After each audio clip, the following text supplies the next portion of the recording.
নবীদের মধ্যে সবচাইতে জবরদস্ত পয়গম্বর ছিলেন মুসা আলাইহিস সালাম। বড় মেজাজওয়ালা নবী, রেগে যেতেন খুব বেশি। থাপ্পড় মেরে একবার ফেরাউনের বাবুর্চিকে মেরে ফেলেছিলেন। অনেক শক্তি আল্লাহ তাআলা তাকে গায়ে দিয়েছিল। তিনি একবার আল্লাহকে আবদার করে বসলেন, রব্বি আরিনি আনজুর ইলাইক। আল্লাহ, আপনি বলেছেন আপনারা দেখা যায় না, কিন্তু আমি দেখতে চাই। আমি কি করতে চাই? তুমি আমাকে দেখতে পাবে না, কারণ আমাকে দেখা যায় না। সাইয়েদনা মুসা বললেন, আমি দেখতে চাই। আল্লাহ বললেন, দেখা যায় না। মুসা বলে, দেখতে চাই। আল্লাহ বললেন, দেখা যায় না। মুসা আলাইহিস সালাম বললেন, কথা বলেন না কেন? আল্লাহ বললেন, মুসা বললেন, আল্লাহ বললেন। মুসা বলে দেখতে চাই, আল্লাহ বলে দেখা যায় না। কিন্তু সাইয়েদনা মুসা আলাইহিস সালাম নবীদের পাত্র নয়, জবরদস্ত হেরে যাবার পাত্র নয়, পিছু হটার পাত্র নয়। মনে যেটা উঠেছে আদায় করার পাত্র রেগে যেতেন মুসা, ঠিক কি না? থাপ্পড় মেরে একবার ফেরাউন উনি বললেন, রব্বি আরিনি আনজুর ইলাইক। আল্লাহ, আপনি আমাকে দেখা দেন, আল্লাহ তাআলা তাকে গায়ে দিয়েছিল। তিনি একবার আল্লাহকে আবদার করে বসলেন, রব্বি মুসা, এই বায়না ধরো না, আমারে তো দেখা যায় না। আল্লাহ, আপনি বলেছেন আপনারা দেখা যায় না, কিন্তু আমি দেখতে চাই। আমি কি করতে চাই? বলেন, আমি দেখেই ছাড়ব। নবীদের মধ্যে সবচাইতে জবরদস্ত পয়গম্বর ছিলেন মুসা আলাইহিস সালাম। অবশেষে নবীর আবদার, বড় মেজাজওয়ালা নবী, রেগে যেতেন। আল্লাহ বললেন, মুসা, থাপ্পড় মেরে একবার ফেরাউনের বাবুর্চিকে মেরে ফেলেছিলেন। গোসল করে ওযু করে তুর পাহাড়ে চলে আসবা। অনেক শক্তি আল্লাহ তাআলা তাকে গায়ে দিয়েছিল। তিনি একবার আল্লাহকে আবদার করে বসলেন, রব্বি আগামী কাল তুর পাহাড়ে চলে এসো। সাইয়েদনা মুসা আলাইহিস সালাম তুর পাহাড়ে চলে বলেছেন, আপনারা দেখা যায় না, কিন্তু আমি দেখতে চাই। আমি কি করতে চাই? একরকম নয়। নবীদের মধ্যে সবচাইতে জবরদস্ত পয়গম্বর ছিলেন মুসা আলাইহিস সালাম। আল্লাহু মুসা, বড় মেজাজওয়ালা নবী, রেগে যেতেন, উনি আল্লাহর কথা শুনতেন। থাপ্পড় মেরে একবার উনার চিন্তা হচ্ছে, যার কথাটা এত সুন্দর, না জানি উনি দেখতে কত। অনেক শক্তি আল্লাহ তাআলা তাকে গায়ে দিয়েছিল। তিনি একবার আল্লাহকে আবদার করে, তুর পাহাড়ে আসো। সাইয়েদনা মুসা আলাইহিস সালাম তুর পাহাড়ের উপরে চলে গেলেন। আল্লাহ, আপনি বলেছেন আপনারা দেখা যায় না, কিন্তু আমি দেখতে চাই। আমি কি করতে চাই? আবার তোমারে জিজ্ঞেস নবীদের মধ্যে আসলেই তুমি দেখতে চাও কি? পয়গম্বর ছিলেন মুসা আলাইহিস সালামের এক কথা, এক দাবি, দেখতে চাই। মেজাজওয়ালা নবী, রেগে এক কথা, এক দাবি, সেটা কি? থাপ্পড় মেরে একবার ফেরাউনের বাবুর্চিকে মেরে ফেলেছিলেন। আমি দেখতে চাই খোদা, আমি দেখতে চাই আপনাকে। অনেক শক্তি আল্লাহ আলাইহিস সালাম এক পায়ে ছিল। তিনি একবার আল্লাহকে আবদার করে সাইয়েদনা মুসা বললেন, আমি রাজি। আরিনি আনজুর ইলাইক। আল্লাহ বললেন, ওকে, তাহলে খেলা শুরু করে দিলাম। আল্লাহ, আপনি বলেছেন আপনারা দেখা যায় না, কিন্তু আমি দেখতে চাই। আমি কি করতে চাই? শুরু হয়ে যাবে। নবীদের মধ্যে সবচাইতে জবরদস্ত পয়গম্বর ছিলেন মুসা আলাইহিস সালাম। চারিদিকে চার মেজাজওয়ালা নবী, রেগে যেতেন খুব বেশি। চার ফারসাকে একবার ফেরাউনের বাবুর্চিকে মেরে ফেলেছিলেন। তিনবার অনেক শক্তি আর জায়গা আল্লাহকে গায়ে দিয়েছিল। তিনি একবার আল্লাহকে আবদার করে বসলেন, রব্বি আরিনি। মুসা আলাইহিস সালাম নিজের হাতটাও নিজে দেখে না। আল্লাহ, আপনি বলেছেন আপনারা দেখা যায় না, কিন্তু আমি দেখতে চাই। আমি কি করতে চাই? কোনো আওয়াজ নাই, অন্ধকার। এবার মনের মধ্যে ভয় এসেছে, কিন্তু আল্লাহকে দেখতে চায়। ওই নেশায় এখনো অন্তরের মধ্যে কিছু সাহস আছে না নাই? সাহস নিয়ে দাঁড়িয়ে আছেন। এবার আল্লাহ চারিদিকে আলোকিত করে দিলেন। এবার বললেন, মুসা, আরো কিছু কাজ আছে। তোমার চারদিকে চার ফারসাকের ইয়ার মধ্যে কোনো প্রাণী থাকতে পারবে না। কোনো মশা থাকবে না, মাছি থাকবে না, ইঁদুর থাকবে না, ব্যাঙ থাকবে না, পাখি থাকবে না। সবগুলো পশু আর প্রাণীকে বললেন, আল্লাহ বললেন, তোমরা বাইরে চলে যাও, বাউন্ডারির বাইরে চলে যাও। বাংলাদেশের সাথে ইন্ডিয়ার খেলা, আপনারা দর্শক মাঠে ঢুকতে পারবেন? বলেন। এবার আল্লাহ বললেন, মুসা, তোমার দুই কাঁধের মধ্যে দুই ফেরেশতা আছে না নাই? কিরামান, তাদেরকেও বাইরে পাঠানোর দরকার আছে না নাই? আল্লাহ বললেন, তোমরাও চারদিক থেকে বাউন্ডারি দেয়া এরিয়ার বাইরে তোমরা চলে যাও। এবার রব্বুল আলামিন বললেন, আল্লাহর স্পেশাল সিকিউরিটি ফোর্স ফেরেশতাকে তোমরা চারদিকে বাউন্ডারি দাও। স্পেশাল সিকিউরিটি ফোর্স ফেরেশতা কাঁধের সাথে কাঁধ লাগিয়ে, পায়ের সাথে পা লাগিয়ে চারদিকে একটা বাউন্ডারি দিলেন। চিল্লায় বলেন আল্লাহু আকবার। এবার সাইয়েদনা জিব্রাইলকে আল্লাহ বললেন, ও জিব্রাইল, তুমিও ঢুকার চেষ্টা করো না, তুমিও বাইরে চলে যাও। সুবহানাল্লাহ। সাইয়েদনা জিব্রাইল বলে, আল্লাহ,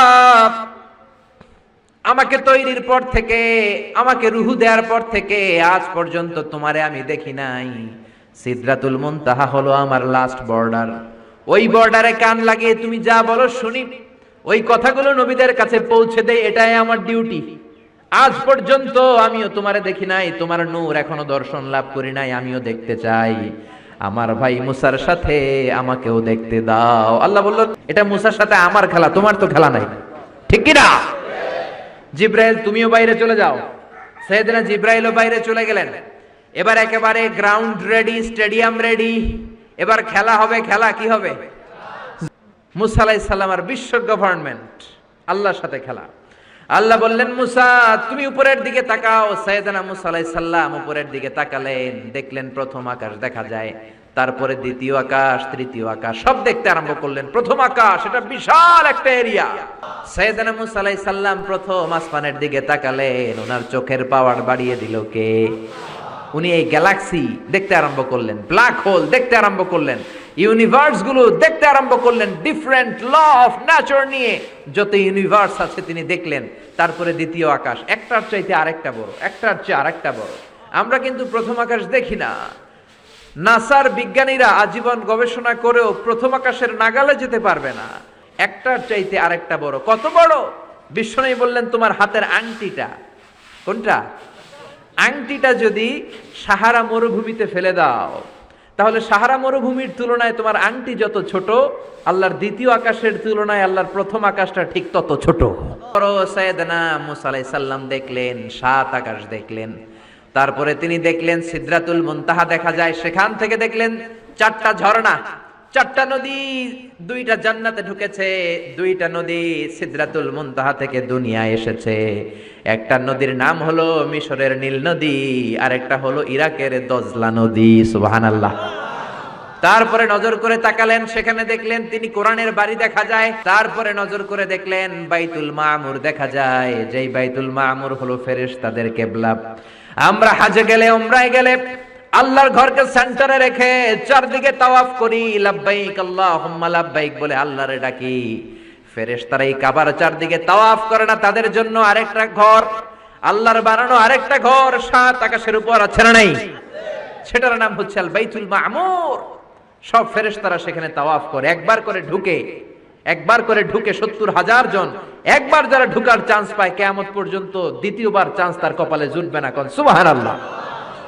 তারপরে তিনি নজর করে দেখলেন আরশ দেখা যায়, কুরসি দেখা যায়। তারপরে নজর করে সাইয়েদনা মুসা আলাইহিস সালাম দেখলেন আল্লাহর 70,000 নূরের পর্দা দেখা যায়। 70,000 নূরের পর্দা দেখা যায়। সেখান থেকে আল্লাহ গায়বী আওয়াজ দিয়ে বললেন মুসা, লাস্ট ডেস্টিনেশনে চলে এসেছো, একেবারে ফাইনাল গেট। এই গেটের পরে আর ফিরে যাওয়ার কোনো জায়গা নাই। শেষবারের মতো জিজ্ঞেস করি, খেলা কি চলবে নাকি থামিয়ে দেব? সাইয়েদনা মুসা বলে চলবে। সাইয়েদনা মুসা বললেন কি চলবে? কি সাহস উনার, কি শক্তি উনার, কি মেধা উনার, কি কিউরিসিটি উনার, কি অদম্য আগ্রহ উনার। উনি বললেন খেলা চলবে, এত দূর এসেছি, পিছনে ফিরে তাকানোর মানুষ আমি নই, ঠিক কি না? আল্লাহ বললেন মুসা তাহলে ঠিক আছে, খেলা শুরু হয়ে যাবে, একটু শক্ত হয়ে দাঁড়াও। সুবহানাল্লাহ পড়ে। এই প্রথম আল্লাহ তার নূরের তাজাল্লির ফোকাস পৃথিবীতে ঢেলে দিবেন, এর আগে পড়ে নাই। আল্লাহু আকবার। সাইয়েদনা মুসা আলাইহিস সালাম শক্ত হয়ে দাঁড়ালেন। ফালাম্মা তাজাল্লা রাব্বুহু জাআলাহু দাক্কা ওয়া খাররা মুসা সাইকা। ফালাম্মা তাজাল্লা রাব্বুহু লিল জাবাল। আল্লাহ বললেন মুসা তবে একটা কথা শুনে রাখো, এত দুর্বল করে তোমাদের বানিয়েছি। ওয়া খলিকাল ইনসানু দাঈফা। মানুষ কি সবল নাকি দুর্বল? সবল না দুর্বল? দুইবার পাতলা পায়খানা হইলে চেহারার দিকে আর তাকানো যায় না, ঠিক কি না? আজকের জান্নাতুন নাইম এপ্রিল বিশ্ব সুন্দরী, 20 বছর পরে বিশ্ব পেতনিও না, ঠিক কি না? অসুস্থ হলে মানুষ দুর্বল হয়ে যায়, বিপদ আসলে মানুষ কাবু হয়ে যায়, বয়সের ভারে মানুষের চামড়াগুলো ঝুলে যায়। মানুষ কি সবল নাকি দুর্বল? জোরে বলেন, সবল নাকি দুর্বল? ও মুসা শক্ত হয়ে দাঁড়াও। 70,000 নূরের পর্দার সবগুলো দেখাবো না। কতটুকু দেখাবে? মুফাসসিরিন ইকরাম hayran হয়ে গিয়েছেন, কি বলবেন এই তাফসীরের ব্যাখ্যায়। কেউ কেউ বলেছেন আল্লাহ তাআলা 70,000 নূরের পর্দার সবগুলো উঠায়নি। 70,000 নূরের পর্দার সবচেয়ে সামনের ছোট্ট যে পর্দাটা, তার সামান্য একটু উঠিয়েছেন। ফালাম্মা তাজাল্লা রাব্বুহু। কতটুকু তাজাল্লি দিয়েছেন নূরের তাজাল্লি? কোন কোন মুফাসসিরিন ইকরাম বলেছেন একটা গরুর নাকের ছিদ্র যতটুকু ততটুকু। কোন কোন মুফাসসির বলেছেন না না, এটা তো অনেক বেশি। মিসলা উনমুলাতিল খিনসার। এই আঙ্গুলটার নাম হচ্ছে খিনসার। কি নাম? এটার নাম ইবহাম, এটার নাম সাব্বাবা, এটা ওয়ুসতা। এত বেশি নয়। একটা সুইয়ের পেছনে সুতা ঢুকানোর জন্য যতটুকু জায়গা দরকার ততটুকু নূরের ফোকাস দিয়েছে। فلما تجلى ربه جعله دكا وخر موسى صعقا। আল্লাহ বললেন, মুসা তোমাকে দুর্বল করে বানিয়েছি, তোমার উপরে যদি নূরের ফোকাস দেই তোমারে খুঁজে পাওয়া যাবে না। আমি দেব তুর পাহাড়ের উপর। কিসের উপর? জোরে বলেন, কিসের উপর? এই তুর পাহাড়ের উপরে আমি উঠেছি দুইবার। বিশ্বনবী আঙ্গুলের ইশারায় চাঁদকে দুভাগ করেছিলেন। মক্কার কুরাইশরা এসে বলল, আব্দুল্লাহর বেটা মুহাম্মদ, তুমি যদি আকাশের পূর্ণিমার জ্বলজ্বলে চাঁদকে দুই ভাগ করে দেখাতে পারো তাহলে বিশ্বাস করব যে তুমি নবী, আর যদি দেখাতে না পারো তাহলে তুমি নবী নও।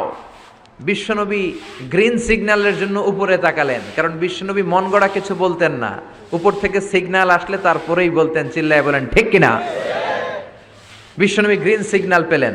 বিশ্বনবী বললেন, অবশ্যই আমি দেখাতে পারবো।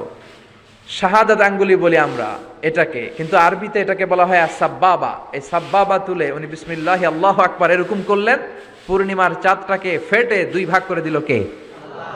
একটা চলে গেল জাবালে আবু কুবাইস, সাফা পাহাড়ের উপরে যে অংশটা। জাবালে আবু কুবাইস আউয়ালু জাবাল ফিল আলাম, পৃথিবীর প্রথম পাহাড়। এই পাহাড় থেকেই অন্যান্য মাউন্টেন রেঞ্জ, এই যে আলাস্কা পর্বতমালা, তারপর মাউন্ট এভারেস্ট, আল্পস পর্বতমালা, তারপর তুরের সাইনা, এই যে সিলসিলাতুল জিবাল, এই সব পাহাড়ি রেঞ্জগুলো এই আবু কুবাইস থেকে গোটা বিশ্বে ছড়িয়ে দিয়েছে কে? চাঁদের এক খণ্ড চলে গেল আবু কুবাইসে, আরেক খণ্ড চলে গেল জাবাল কায়কানের ভেতরে। মক্কার লোকেরা দেখে তো অবাক, কি আজীব তামাশা, চাঁদকে দুই ভাগ করে ফেললো, আবার এই চাঁদকে মিলিয়ে দিল। বিশ্বনবীর এই চমৎকার মুআজিজা দেখে হাজার হাজার মক্কার লোকেরা কালিমা পড়ে মুসলমান হয়ে গেল। এই চাঁদের মধ্যে প্রথমে নেমেছিল নীল আর্মস্ট্রং। মহাকাশে যাওয়ার আগে তার আগে কুকুর পাঠিয়েছিল একটা, নাম হচ্ছে কি? লাইকা। লাইকা নামে একটা কুকুর পাঠিয়েছে, যে মরলে আগে কুত্তায় মরুক, আমরা বেঁচে থাকি, ঠিক কিনা?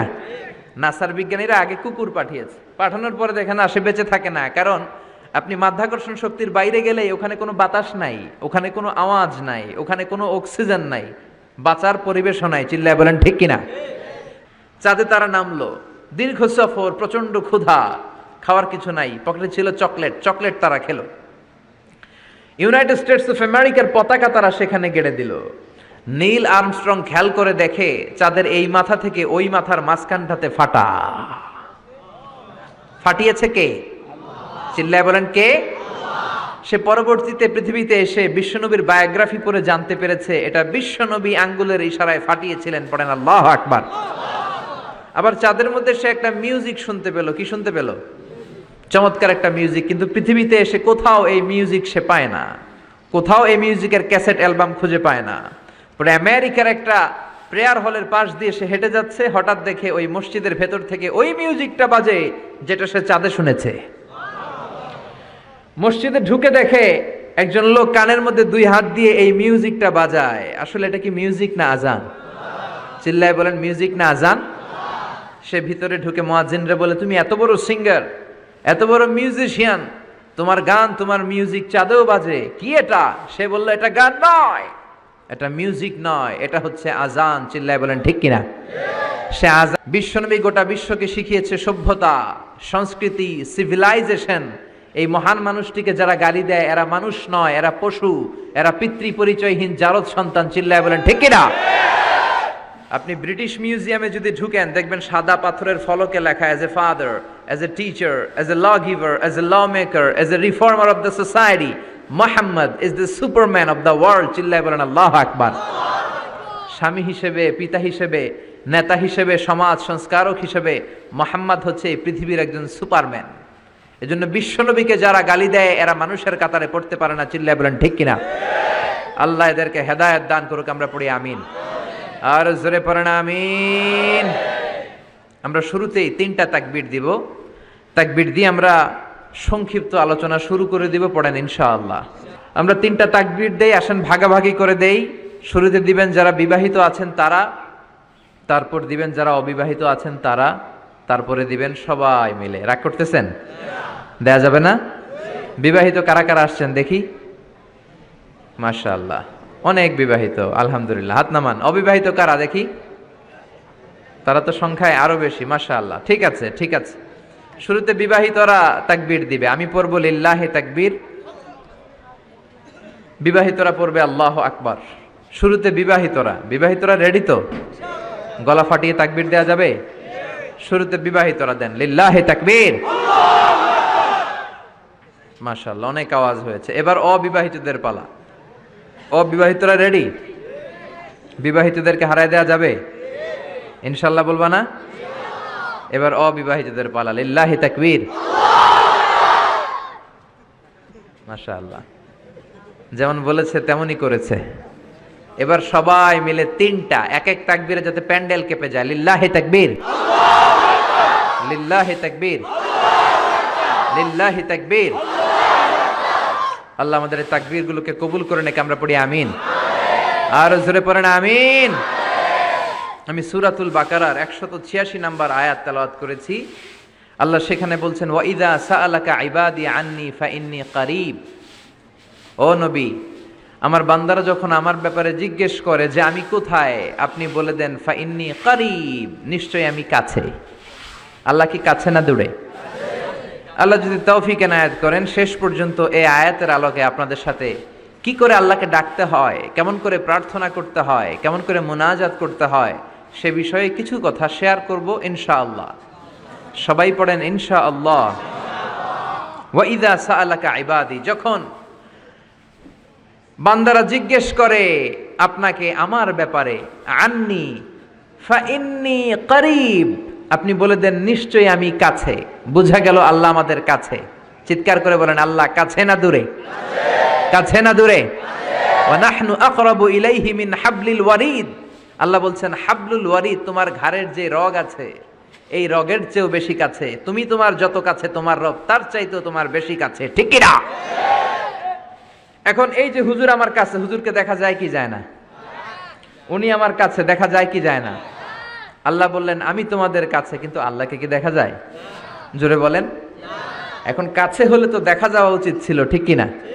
কিন্তু আল্লাহকে দেখা যায় না। দেখা যায়? কেউ দেখেছেন? পিছনের কেউ দেখেছেন? কেউ আমরা দেখি নাই। লা তুদরিকুহুল আবসার ওয়া হুয়া ইউদরিকুল আবসার ওয়া হুয়াল লাতীফুল খাবীর। তাকে দেখা যায় না, তাকে ধরা যায় না, তাকে ছোঁয়া যায় না, তাকে না দেখে বিশ্বাস করে নিতে হয়। চিল্লায় বলেন ঠিক কি না?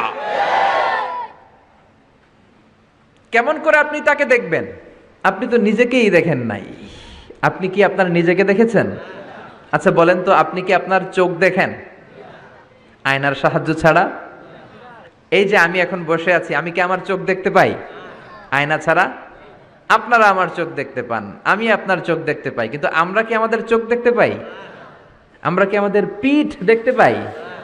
আয়নার সাহায্য ছাড়া কি পিঠ দেখেছেন? আয়নার সাহায্য নিয়েও তো পিঠ দেখা অনেক কঠিন, ঠিক কিনা? তো আপনি নিজেকেই দেখেন নাই ঠিক মতো, আর নিজের স্রষ্টাকে দুনিয়াতে বসেই দেখতে চান, এটা অসম্ভব। পৃথিবীতে বসে আল্লাহকে দেখা যায় না। আল্লাহকে দেখতে হলে জান্নাতে যাওয়ার দরকার আছে না নাই? এজন্য রব্বুল আলামিন বলেন, গোলাম আমারে দেখা যায় না, আমারে না দেখে বিশ্বাস করতে হয়, কিন্তু দেখা না গেলেও আমি কাছে না দূরে। গোটা বিশ্বের মানুষগুলো ট্যুরিজমের জন্য সেখানে যায়, চমৎকার চমৎকার ট্যুরিস্ট অ্যাট্রাকশন তারা সেখানে করে রেখেছে। ওদের ছোট্ট একটা দেশ, একটা শহর নিয়ে একটা দেশ। আমাদের এতগুলো জেলা, 64টা জেলা, ওদের এতগুলো জেলা নাই, একটা মাত্র জেলা। ওই জেলার নামেই শহর, জেলাটার নাম সিঙ্গাপুর। মূলত এটা এসেছে ইন্ডিয়ান শব্দ সিংহপুর থেকে, আগে ওখানে সিংহ থাকতো, সিংহপুর থেকে সিঙ্গাপুর। যেহেতু জায়গা কম সেহেতু তারা 3টা সিঙ্গাপুর বানিয়েছে, উপরে একটা, মাটির নিচে আরো 2টা। আপনি মাটির নিচে গেলে অবাক হয়ে যাবেন, মাটির নিচে আরো 2 সিঙ্গাপুর। সব ট্রেনগুলো, সব গাড়িগুলো মাটির নিচ দিয়ে চলে, উপরেও কিছু আছে। তো বাংলাদেশে এরকম হতে পারতো যদি আমরা ভালো ভালো নেতা পেতাম। জোরে বলেন ঠিক কিনা? আমরা স্বাধীনতা পেয়েছি, কিন্তু স্বাধীনতার মজা আমরা পাই নাই। 71-এ আমাদের উপর জুলুম করেছে পাক হানাদার বাহিনী, আর 71-এর পর আমাদের উপর জুলুম করছে আমাদের ভোট দেয়া নেতারাই। চিল্লায় বলেন ঠিক কিনা? এজন্য নেতা বানানোর সময় বুঝে শুনে বানানোর দরকার আছে না নাই? যারা কোরআন পছন্দ করে, ইসলাম পছন্দ করে, আমরা তাদের সাথে আছি না নাই? আপনি কোরআন নিয়ে যদি রিসার্চ করেন অবাক হয়ে যাবেন। মানুষের নামে আল্লাহ সূরা দিলেন, প্রাণীর নামে সূরা দিলেন, চাঁদের নামে সূরা দিলেন, সূর্যের নামে সূরা দিলেন। কি অবাক করা কাণ্ড! আবার এই চাঁদকে বিশ্বনবী দুই ভাগ করেছিলেন, সেটাও কোরআনে আছে না নাই? ইকতারাবাতিস সাআতু ওয়ানশাক্কাল কামার ওয়া ইয়ারাউ আয়াতান ইউরিদু ইয়াকুলু সিহরুম মুস্তামির। ফেরাউনের লাশটাকে দেখেছি আমি একবার, পুরো লাশটাকে আল্লাহ শুটকি বানিয়ে রেখেছেন। শুটকি, এরকম টেবিলের উপর শোয়া শুটকি। মিশরের জাতীয় জাদুঘর হচ্ছে মিশরের রাজধানী কায়রোতে, ন্যাশনাল মিউজিয়াম। ওখানে every year huge amount of tourist from Europe and America they come in order to see this ancient and historical dead body. এই ঐতিহাসিক ডেড বডিটা দেখার জন্য হাজার হাজার ইউরোপিয়ানরা আসে। এই মিউজিয়ামে জাদুঘরে ঢুকতে লাগে 100 পাউন্ড, আর এই লাশের ঘরে ঢুকতে আরো 100 পাউন্ড, মোট কয়শো পাউন্ড? গোটা বিশ্বের মানুষ আসে টাকা খরচ করে, আর এই জাহান্নামের নরকিটটাকে দেখে যায়, ঠিক কিনা? আমি দেখেছি ফ্রি, কোনো টাকা লাগে না, যেহেতু আল আজহারের কার্ড ছিল, ফ্রিতে ঢুকেছি। সেকেন্ড ফ্লোরে রয়্যাল মমিস চেম্বারের ভিতরে স্পেশাল সিকিউরিটি গার্ড দিয়ে আলো আধারের আবছা আবছা একটা অন্ধকার রুমের ভিতরে তার লাশটা রাখা। ফেরাউনের লাশ। কার লাশ? তার লাশ ছাড়াও আরো অনেকগুলো লাশ সেখানে আছে, কিন্তু বাকিগুলো রাখতে -35 থেকে 40 ডিগ্রি নন ফ্রস্ট, যারা বুঝেন, যারা ফ্রিজ ইউজ করেন, কিছু আছে নন ফ্রস্ট, শুধু বরফ হবে, যে জিনিসটা মাছ রাখলে মাছটা বরফ হবে কিন্তু আশেপাশে আইস জমবে না, এটার বলে non frost. Non frost 35 to 40 degree সেলসিয়াসে অন্য লাশগুলো রাখতে হয়, কিন্তু ফেরাউনের লাশটা -0 ডিগ্রিতেই কিয়ামত পর্যন্ত সঠিক এবং শুদ্ধ এবং চমৎকার থেকে যাবে। চিল্লায় বলেন আল্লাহু আকবার। কারণ ফেরাউনের লাশটাকে সংরক্ষণের দায়িত্ব নিয়েছে কে? এই তুর পাহাড়ে আমরা উঠেছি মধ্যরাতে, কারণ বাংলাদেশের পাহাড়গুলো মাটির পাহাড়। আপনি খাগড়াছড়িতে যান, আপনি বান্দরবান যান, আপনি ময়মনসিংহের গারো পাহাড়ে যান, আমাদের পাহাড় কি মাটির না পাথরের? আর সৌদি আরব মিশরের পাহাড়গুলো কি মাটির না পাথরের? পাথরের। পাথরের পাহাড়ে যখন সানশাইন, সূর্যের আলো লাগে, 2-3 ঘন্টায় সূর্যের তাপে পাথরগুলো গরম হয়ে যায়। এজন্য আমরা মাঝরাতে উঠলাম, 120 জন। আমরাও যাচ্ছি, ইহুদিরাও যাচ্ছে, খ্রিস্টানরাও যাচ্ছে। মিশরে যাওয়ার আগে আমি জিউস কমিউনিটি দেখি নাই, ইহুদি দেখি নাই, ওই প্রথম ইহুদি দেখলাম। একসাথে উঠলাম। আমার জীবনে এত কষ্ট আমি এর আগে করি নাই, যে কষ্ট আমার হয়েছিল তুর পাহাড়ে উঠতে। ব্যাকপ্যাক ছিল, ব্যাকপ্যাক, প্রত্যেকের পিঠে একটা করে ব্যাগ, সেখানে ড্রিঙ্কস ছিল, পানি ছিল, টিস্যু ছিল, এগুলো নিয়ে আমরা উঠলাম। উঠতে উঠতে ফজরের সময় হয়ে গেল। দেখলাম সেই জায়গাটা, যেই জায়গায় আল্লাহ নূরের তাজাল্লি দিয়ে ওনার প্রিয় নবী মুসা আলাইহিস সালামকে বেহুশ করে পাহাড়ের উপরে ফ্ল্যাট করে ফেলে দিয়েছিলেন। চিল্লায় পড়েন আল্লাহু আকবার। ফজরের সময় আমরা মসজিদে ঢুকলাম। ইহুদিরা ঢুকলো সেনাগগ, তাদের সেনাগগে, আর খ্রিস্টানদের জন্য ছোট্ট একটা চার্চ। চার্চ বুঝেন তো? গির্জা। গির্জায় যে ওরা প্রার্থনা করবে। ইহুদিরা ঢুকে সেনাগগে। সেনাগগে ঢুকলো, আমরা ঢুকলাম আমাদের ছোট্ট একটা মসজিদে। আমরা ফজরের সালাত আদায় করলাম। দেখলাম সিলসিলাতুল জিবাল, তুরে সাইনার মাউন্টেন রেঞ্জ, যেটা এখান থেকে প্যালেস্টাইনে ঢুকে গিয়েছে, সৌদি আরবে, সিরিয়াতে ঢুকে গিয়েছে। পুরো পাহাড়টা আল্লাহর নূরের তাজাল্লির কারণে লালো, খয়েরি আর কালো আকার ধারণ করেছে। চিল্লায় পড়েন আল্লাহু আকবার। এজন্য আল্লাহ বললেন, ফালাম্মা তাজাল্লা রাব্বুহু জাআলাহু দাক্কা ওয়া খাররা মূসা সাইকা। রব্বুল আলামিন বললেন, মুসা, শেষবারের মতো বলছি, এখনো সময় আছে, তুমি যদি বলো খেলা বন্ধ করে দিব, আর যদি বলো তাহলে চালিয়ে নিব। মুসা বলে চলবে। কি বলে? চলবে। আল্লাহ খেলা চালালেন, নূরের ফোকাস দিলেন। মুসা আলাইহিস সালামের গায়ের উপরে দেয় না, দিছে তুর পাহাড়ে। কোথায়? 1 ঘন্টার জন্য দিয়েছেন? আধা ঘন্টা? 10 মিনিট? 1 মিনিট? 1 সেকেন্ড? 1 সেকেন্ডও দেয় না। তো হুজুর 1 সেকেন্ড দেয় নাই তো কি দিছে? 1 সেকেন্ডকে অনেক ভাগে ভাগ করলে হয় 1 মাইক্রো সেকেন্ড। 1 মাইক্রো সেকেন্ডকে অনেক ভাগে ভাগ করলে হয় 1 ন্যানো সেকেন্ড। 1 ন্যানো সেকেন্ডেরও 1000 ভাগের 1 ভাগ নূরের ফোকাস আল্লাহ তুর পাহাড়ের মধ্যে দেওয়ার সাথে সাথেই পৃথিবীর সবচাইতে শক্তিধর পয়গাম্বার ওই 1 সেকেন্ডের 1000 ভাগের অল্প সময়ের মধ্যে বেহুশ হয়ে পাহাড়ের উপরে পড়ে যায়। আল্লাহ নূরের ফোকাস দিলেন। মুসা আলাইহিস সালাম কিছুই দেখেন নাই, কি যেন একটা দেখলেন। কেমন দেখলেন? অনুভূতিটা কেমন ছিল বলার মতো কোনো পরিবেশ নাই, ঠিক কিনা?